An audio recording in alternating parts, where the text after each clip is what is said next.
Rreth orës 9 të ditës së njëjtë, banorët e qytetit të Durrësit që preken nga projekti i tij janë bashkuar me banorët e rrjollit Velipojës për të protestuar përpara kuvendit. Ata kanë deklaruar se po u zaptohen pronat. Bulevardi Epidam, që lidh bashkinë e Durrësit me hyrjen e portit, është ndërtuar rreth një shekull më parë, pas tërmetit të rënë në vitin 1926. Si pjesë e qendrës historike, bulevardi Epidam është projektuar që t'i nështrohet një projekti rijetëzimi të njohur si TIT, i cili po realizohet përmes një marrëveshje bashkëpunimi mes Fondit Shqiptar Amerikan të Zhvillimit, Ministrisë së Kulturës dhe Bashkisë së Durrësit.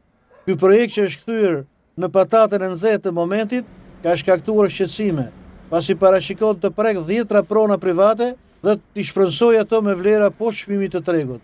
Banorët protestojnë kundër shpërnësimeve për shkak të vlerës së ulët të ofruar nga bashkia. Më 10 shkurt Bashkia e Durrësit i dërgoi një projekt vendim Këshillit Bashkiak për të miratuar një bonus qiraje për banorët që preken nga projekti i tij, kërkesë që u kundërshtua me forcë nga pronarët e banesave dhe bizneseve. A jemi shqiptar?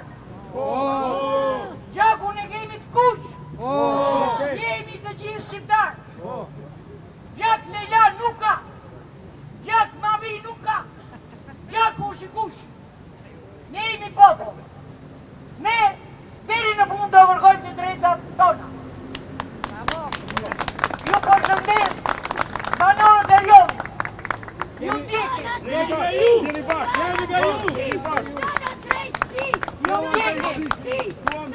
ka jemi larg, po ju ndjekin. Jemi shumë afer. Me mish e me shpirt jemi atje.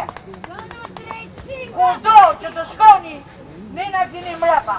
Drejtësi të shqiptarëve. Në rim të gjithë të bashkuar, se me këtë qeveri, vetëm bashkimi të bëj fuqin.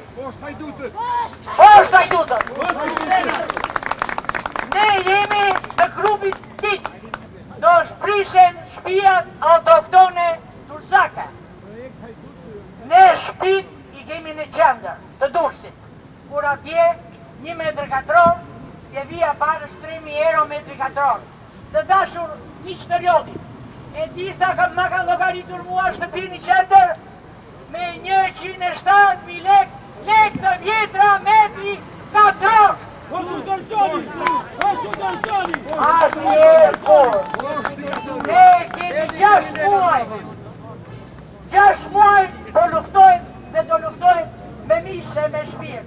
E keqja te shtëpia jon ka ardhur, te shtëpia e çdo Durrësaku, banorëve të rrjollit, edhe të çdo qyteti shqiptar në cilën, të Shqipërisë në të cilën ka prona që kanë vlerë. Ato nuk kanë shkuar në lagje të varfra ose zona ku nuk ka zhvillim infrastrukturor që të bëjë një projekt mirëfills. Duart lart nga pronat tona. Sipas banorëve, akordimi i bonusit të qiras është shtalli me ta. Për shkak të rezistencës së qytetarëve, qytetarët opozitar braktisën sallën e mbledhjes dhe projekt vendimi për bonuset e qirave u shtyp për mbledhjen e radhës. Ditën e sotme, protesta shkoi para parlamentit.